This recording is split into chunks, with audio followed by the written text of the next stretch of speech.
Hi, my name's Dan Elmore, and any minute now I'll be showing you a walk around video of my MG Metro 6R4.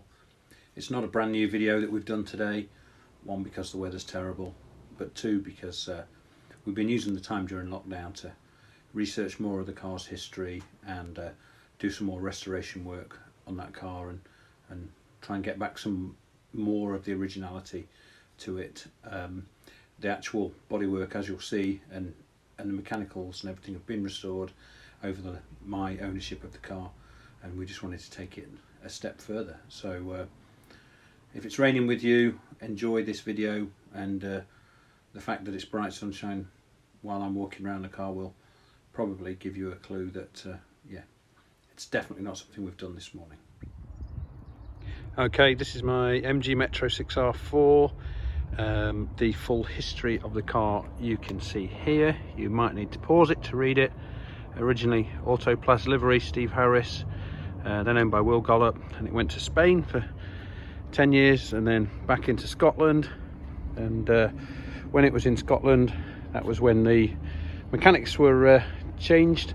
The original engine was blown and sold as scrap and replaced with a Jaguar 3-litre V6. And a sequential gearbox was fitted, which is an elite one. They made 3 or 4 of them for rallycross, I think, and yeah, they put one of those in as well, so it certainly makes it easier to drive than the standard box.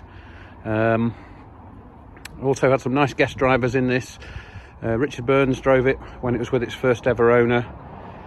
The WRC driver Craig Breen also drove it, and Harry Toivonen has had a run in the car as well on the World Rally GB stage at Cholmondeley Park.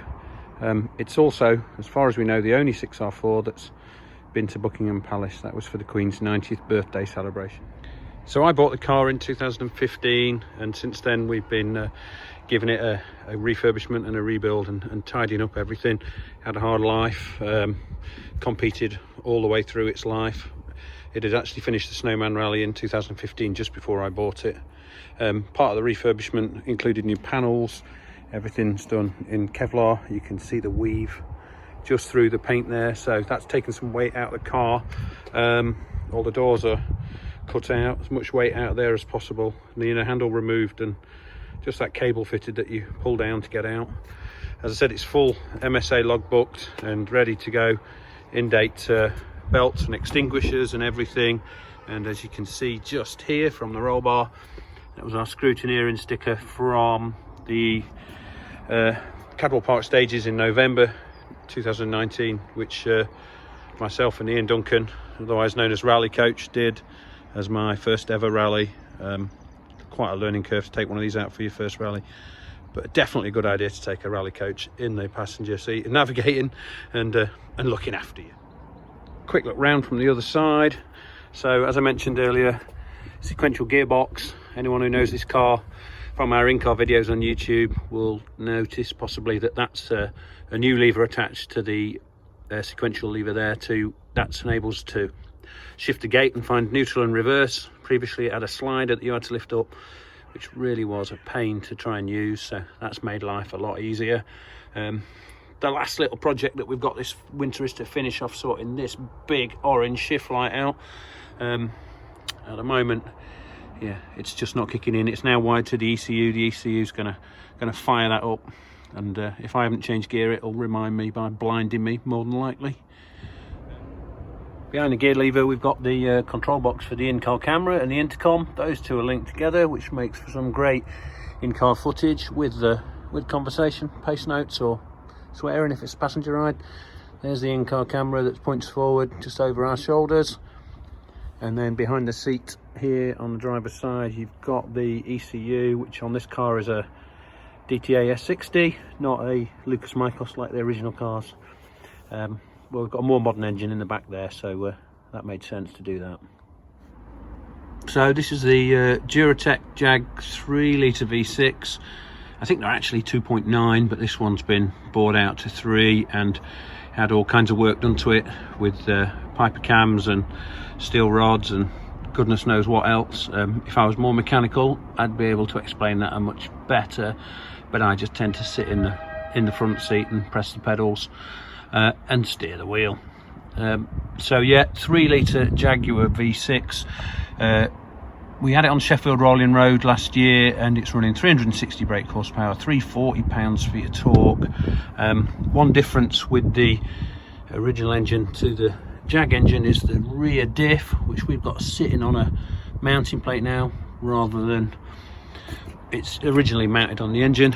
Apart from that, everything else is original 6R4, as in you know, it's an original shell. We know it's the shell that the car came out of the factory with. Diffs and everything else are, you know, are original 6R4, just a different gearbox, different engine. Well, hope you enjoyed that quick walk round over the car. Obviously, if you've got any questions, let me know, and if there's anything else you would like to know about the car or about 6R4s, then yeah, drop me a reply on this thread, or also you can go and have a look at www.6r4.net, which is an enthusiast site that I run with 2 others, and we try and put as much history and information on there around 6R4s as we can, just so that the information's out there and available for anyone who's interested, really. So there are a couple of questions that I always get asked with the car. One is why a 6R4, and the other one is kind of how do you kind of make that enthusiasm for the car and you know, wanting to go to events and things like that, how do you make that fit with the normal life, working life, family life? So well, the second one's really easy. We've got 3 boys and they're all car mad. Can't think where that came from, but anyway, so they come to all the events that we go to. They're all under 14, unfortunately, so very often can't come out in the car when we're doing the demo runs, or you know, things like we've been to Chelsea Walsh and run up the hill climb and things like that. But most of the circuits they've not been able to come out in the car, but if they were able to, they'd love to. But they're certainly enthusiasts about cars in general, who've been to supercar festivals and rally events and all kinds of things, a real mix, and they just love those days out and that enjoyment, and we make it a family day out and staying in, you know, in a hotel and make a weekend of it and things like that, and that way it's not me with my toy disappearing away from the family for the weekend, and we all go out and enjoy it together, which, you know, makes for some great weekends, really. So the original question was why a 6R4.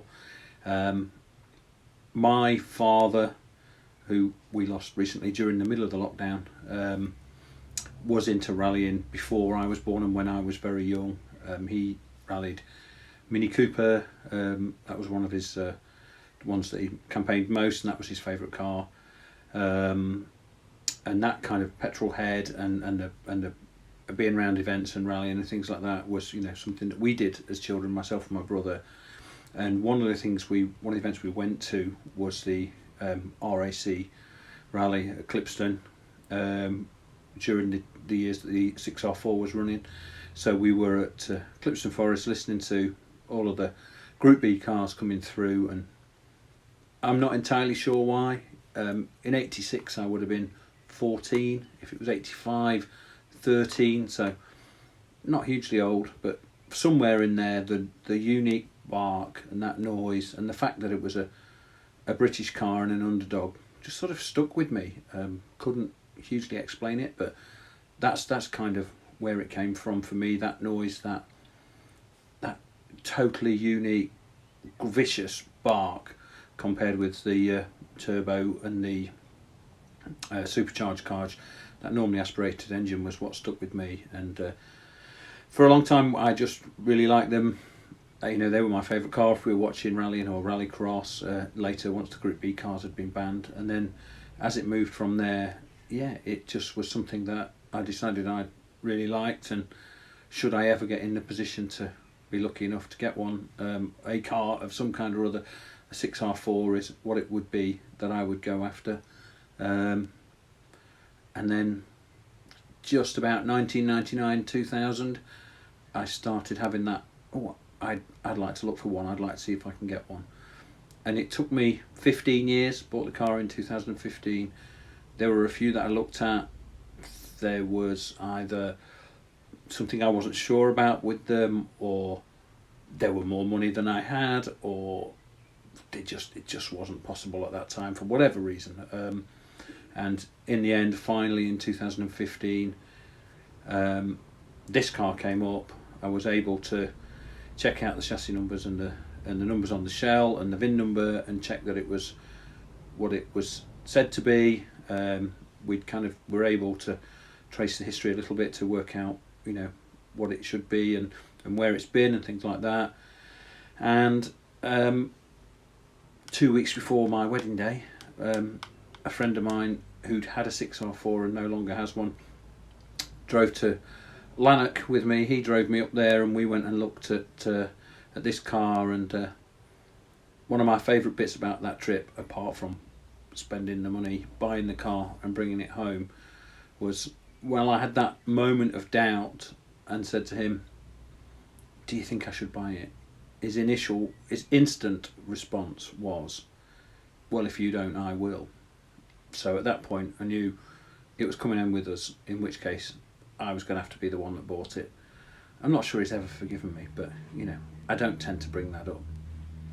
Anyway, over the 5 years of ownership that I've had the car, we've been to a huge amount of events, a huge variation of events, and I'm going to show you a little clip now to finish off, which is in-car footage from Wales Rally GB when they had a demo stage at Cholmondeley Park. And it was incredibly lucky that in 2016 Harry Toivonen, who was one of the works drivers for Austin Rover with the Metro 6R4, he was there. And we you know, the question was asked, and yes, he would take out my car and run it on the stage. And there were 2 runs on the stage. I managed to get 1 run in there with him, and it was just a real eye-opener at what these cars can do when driven by somebody with the talent and the skill to make them go. And so I'm going to end my video now by switching to a little bit of in-car footage. It's not me in the car, it's one of my friends, Nicky Linden, and he's in the car with Harry Toivonen, and this is the Cholmondeley Park stage at Wales Rally GB in 2016. Hope you've enjoyed the video, and as I say, if you've got any questions, let me know and we'll see what we can find the information out for you. Thank you.